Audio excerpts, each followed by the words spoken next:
En una palabra, la semilla de nuestro patriotismo regada con la sangre de tantas mártires hará fecunda la cosecha, de la cual las mejores espigas las hemos de depositar en el altar augusto de la patria.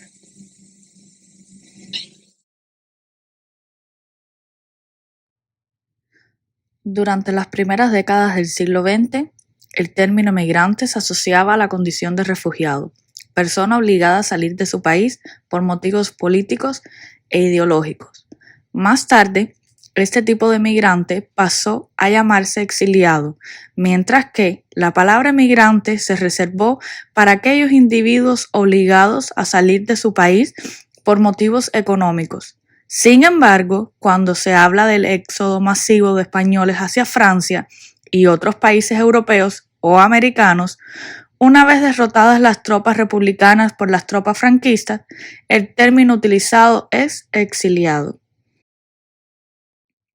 Entre enero y abril de 1939, cuando las tropas franquistas vencieron a las tropas republicanas, se dio un éxodo de españoles hacia Francia. Se habla de que 465,000 personas cruzaron la frontera en menos de 3 semanas, tomando en cuenta los más de 50,000 españoles exiliados en Francia antes de 1939. Estos alcanzarían los 600,000, provenientes de diferentes puntos de España, pero con un predominio de catalanes y aragoneses, militares, civiles, hombres, mujeres, niños y ancianos llegarían a la frontera con Francia como pudieron. No existen datos exactos del número de mujeres, pero se estima que 210,000 personas engrosaban la población civil, de las cuales aproximadamente 70,000 eran mujeres. Con este éxodo, miles de españoles lograron salvar sus vidas, aunque cabe notar que no todos los exiliados compartían la misma ideología. Muchos de ellos se encontraron atrapados entre dos bandos y no tenían los recursos, ni económicos, ni las redes familiares que les permitían quedarse, y escaparon de la incertidumbre y la carga psicológica que había dejado la guerra. A finales de 1939, 300,000 refugiados regresarían a España y 200,000 se establecerían en el sur de Francia por su proximidad a España, haciendo de Toulouse la capital francesa del exilio español. El grupo de edad más numeroso estaba comprendido entre los 25 y 40 años, con predominio de mujeres casadas. Estas poseían solo estudios primarios y a veces ni ellos. Las que trabajaban fuera de las labores domésticas se concentraban principalmente en el sector industrial textil. Así, el perfil predominante fue el ama de casa con niños pequeños o adolescentes a su cuidado. En un segundo plano estaban las trabajadoras empleadas en el sector industrial, en especial en el textil ya mencionado anteriormente. En un tercer lugar, las mujeres empleadas en el sector de servicio, destacando las educadoras y las que ejercían en el sector sanitario. Por último, estaba la élite cultural, científica o política muy minoritaria. En Francia, el gobierno francés habilitó, especialmente en el departamento de los Pirineos Orientales, varios campos de internamiento en los arenales y playas de la zona. La acogida en el país galo no fue como se esperaba. Las familias fueron separadas en los diferentes puestos fronterizos. La mayoría de las mujeres y niños fueron conducidos en trenes hacia otros departamentos en donde se les recibió de manera diversa en función de las simpatías políticas de sus habitantes. El gobierno francés no tenía la capacidad de albergar a la magnitud de refugiados que llegaron a sus fronteras, por lo cual presionó a que muchos de ellos regresaran a España o a que migraran a otros países. Principalmente, esta presión fue ejercida en mujeres y niños. Muchas refugiadas mujeres, por su precaria situación en los campos de internamiento, optaron por desistir y regresar a España de manera voluntaria o forzada hacia la frontera y devueltos al gobierno franquista.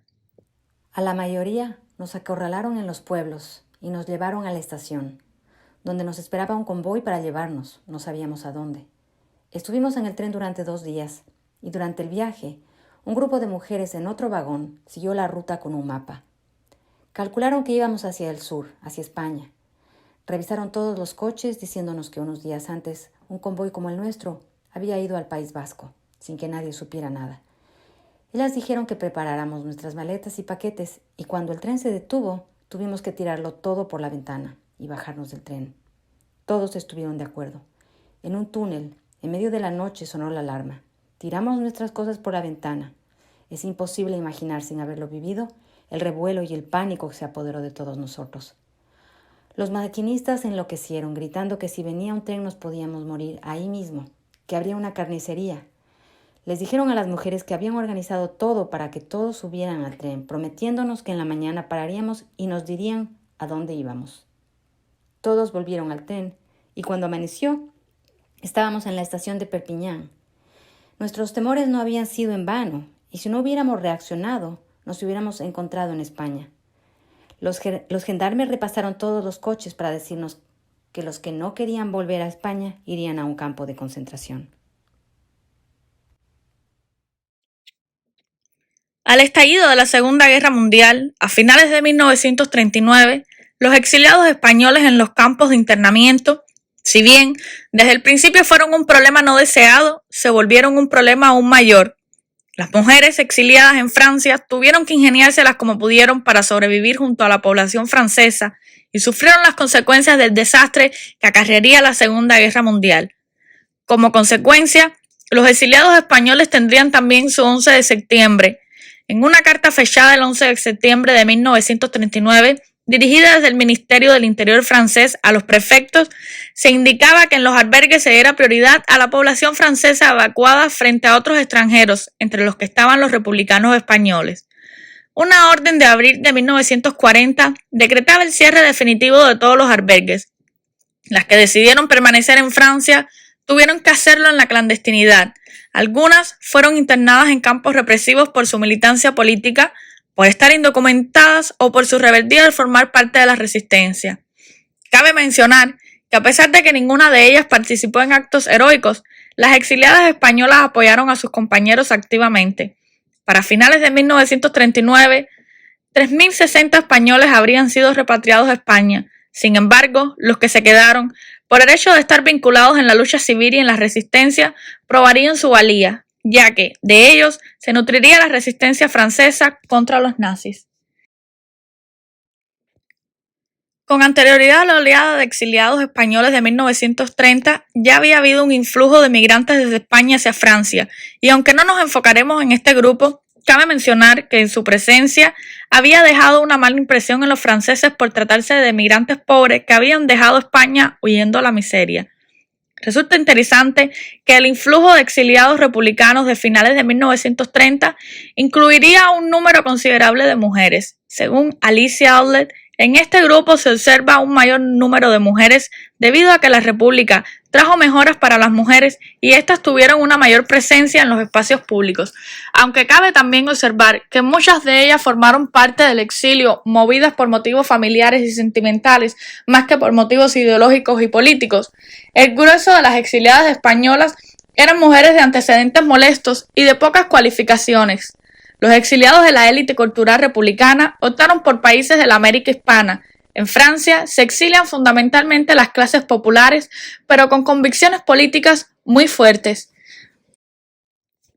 Irene Castell pone énfasis en recuperar la memoria de las olvidadas, esas mujeres anónimas, amas de casa y de clase trabajadora que no tuvieron la defensa de la cultura como arma contra el desarraigo. Para Castell, la dura condición del exilio político es aún más penosa para las mujeres víctimas de un doble exilio, el político y la marginalidad que afrontan por el mero hecho de ser mujeres, aunque en realidad la mujer es por naturaleza resiliente y por este motivo ellas se adaptaron mejor que los hombres a la vida fuera de España. Básicamente se desempeñaron en labores similares a las labores desempeñadas en España, lo cual no les ocasionó un cambio brusco en su estatus laboral. El exilio trastocó la tradicional división del trabajo según el género, ya que muchas mujeres encontraron trabajo antes que los hombres. Muchas exiliadas compartieron con las migrantes de principios de la década de los 30 trabajos similares y los mismos espacios socioeconómicos próximos, los cuales fueron factores importantes para facilitar la convivencia. No puede dejarse de lado el hecho de que, con frecuencia continuaron o se incorporaron a las actividades políticas en la resistencia o en la denuncia de la dictadura franquista, que vivieron no como víctimas, sino como protagonistas, sin desatender sus asuntos cotidianos y familiares.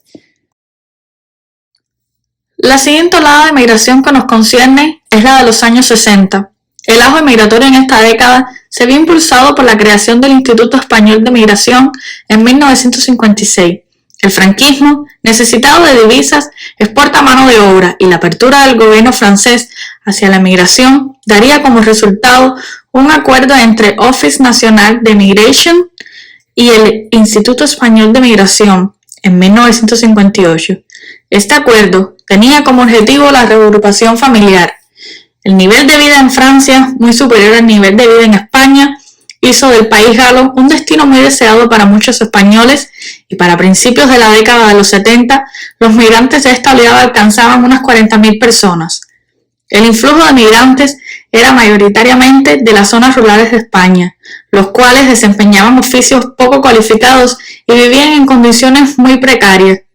Laura Osos Casas señala que durante esta oleada migratoria el porcentaje de mujeres alcanzaba el 44% en 1962 y el 47% en 1968. Muchas de estas mujeres eran solteras y se empleaban en París como empleadas domésticas. En 1968 existían unas 32.000 mujeres españolas dedicadas a esta actividad.